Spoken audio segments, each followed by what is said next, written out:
बिहार विधानसभा चुनाव 2025 में सियासी हलचल अपने चरम पर है। दूसरी चरण की नामांकन प्रक्रिया समाप्त हो चुकी है और सभी दल अपने तैयारियों को अंतिम रूप देने में लगातार जुटे हुए हैं। लेकिन इस बार बिहार के विपक्षी महागठबंधन में सीट शेयरिंग को लेकर गहरी खाई सामने नजर आ रही है और इसका नतीजा यह हुआ कि महागठबंधन के अंदर ही महागठबंधन की लड़ाई देखने को लगातार मिल रही है। दरअसल महागठबंधन के प्रमुख दल राष्ट्रीय जनता दल यानी आरजेडी, कांग्रेस, विकासशील इंसान पार्टी यानी वीआईपी और कम्युनिस्ट पार्टी ऑफ इंडिया यानी सीपीआई कुछ सीटों पर सीधे आमने सामने लड़ने को तैयार हैं। कुल 12 ऐसी विधानसभा सीटें हैं जहां महागठबंधन के अलग अलग दल अपने उम्मीदवार उतार रहे हैं। इन सीटों में वैशाली, सुल्तानगंज और बछवाड़ा जैसी सीटें शामिल हैं। इन 12 सीटों पर किस किस का मुकाबला है, आइए इसको आसान भाषा में समझते हैं। बछवाड़ा सीट से अवधेश कुमार राय सीपीआई बनाम शिव प्रकाश गरीबदास कांग्रेस, नरकटियागंज से दीपक यादव आरजेडी बनाम शाश्वत केदार पांडे कांग्रेस और बवारही से बिंदु गुलाब यादव वीआईपी बनाम अरुण कुमार सिंह कुशवाहा आरजेडी से, वैशाली से संजीव सिंह कांग्रेस बनाम अजय कुमार कुशवाहा आरजेडी से, राजापाकड़ सीट से प्रतिमा कुमारी दास कांग्रेस बनाम मोहित पासवान सीपीआई से, कहलगांव से रजनीश भारती आरजेडी बनाम प्रदीप सिंह कुशवाहा कांग्रेस से, बिहार शरीफ से उमैर खान कांग्रेस बनाम शिव कुमार यादव सीपीआई से, सिकंदरा से विनोद कुमार चौधरी कांग्रेस बनाम उदय नारायण चौधरी आरजेडी से, चैनपुर से कल गोविंद बिंद वीआईपी बनाम ब्रिज किशोर सिंह आरजेडी से, सुल्तानगंज से लालन कुमार कांग्रेस बनाम चंदन कुमार सिन्हा आरजेडी से, कड़गर से संतोष कुमार मिश्रा कांग्रेस बनाम महेंद्र प्रसाद गुप्ता सीपीआई से, वरसलीगंज से अनीता देवी महतो आरजेडी बनाम सतीश कुमार कांग्रेस से। जैसा कि आप देख सकते हैं कि ये कैसा समीकरण है, कई सीटों पर महागठबंधन के अंदर ही टकराव है।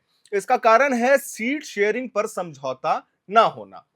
जैसा कि आप देख सकते हैं कई सीटों पर महागठबंधन के अंदर ही टकराव है, इसका कारण है सीट शेयरिंग पर समझौता ना होना। रिपोर्ट्स के अनुसार कांग्रेस ने कम से कम 70 सीटों की मांग की थी, लेकिन आरजेडी ने कांग्रेस को उतनी सीटें नहीं दी हैं। इसका कारण था 2020 का विधानसभा चुनाव। इसी से दोनों दलों के बीच खींचातानी बढ़ जाती है। ठीक इसी तरीके से वाम दलों को भी 25 सीटें चाहिए थी। उनका तर्क था कि 2020 के बिहार विधानसभा चुनाव में सीपीआईएम, लिबरेशन सीपीआई और सीपीआईएम ने क्रमशः 12, 2 और 2 सीटें जीती थी। विकासशील इंसान पार्टी यानी वीआईपी के प्रमुख मुकेश सहनी ने भी 40 सीटों की मांग की थी, लेकिन बाद में 15 सीटों पर समझौता कर लिया गया। वीआईपी को यह भी वादा किया गया था कि अगर महागठबंधन चुनाव जीतता है तो उन्हें उप मुख्यमंत्री का पद जरूर मिलेगा। इस सीट शेयरिंग से असहमति के कारण महागठबंधन के उम्मीदवार एक दूसरे के खिलाफ मैदान में उतर चुके हैं, यानी कि वोट बंटने की संभावना है और यह स्थिति राष्ट्रवादी लोकतांत्रिक गठबंधन यानी एनडीए के लिए फायदेमंद हो सकती है। विपक्ष के वोट बंटने से एनडीए आसानी से कुछ सीटों पर बिल्कुल आसानी से जीत सकता है। एनडीए के नेताओं ने महागठबंधन की स्थिति पर भी निशाना साधा है। हम आपको बता दें कि केंद्रीय मंत्री और लोक जनशक्ति पार्टी रामविलास के अध्यक्ष चिराग पासवान ने यह कहा है कि महागठबंधन में कोई भी फ्रेंडली फाइट नहीं होती है।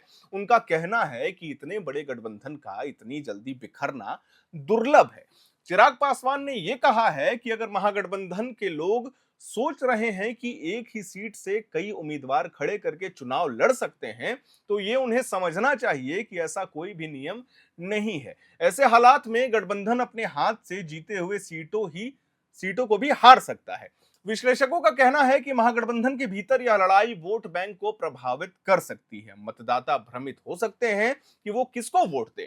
कई सीटों पर यह सीधे एनडीए के पक्ष में भी जा सकता है। इस समय महागठबंधन के सभी दलों के लिए चुनौती यह है कि वे अपने मतदाताओं को समझाएं या ना समझाएं। अगर वो समझा पाते हैं तो ये उनके लिए बहुत अच्छा है। अगर सीटों पर मतदाता विभाजित हुए तो यह एनडीए के लिए एक बड़ा लाभ साबित हो सकता है। इसीलिए बिहार विधानसभा चुनाव 2025 में महागठबंधन के अंदर की यह लड़ाई और सीट शेयरिंग की जो जटिलताएं हैं वो पूरी राजनीतिक तस्वीर को बदल सकती हैं।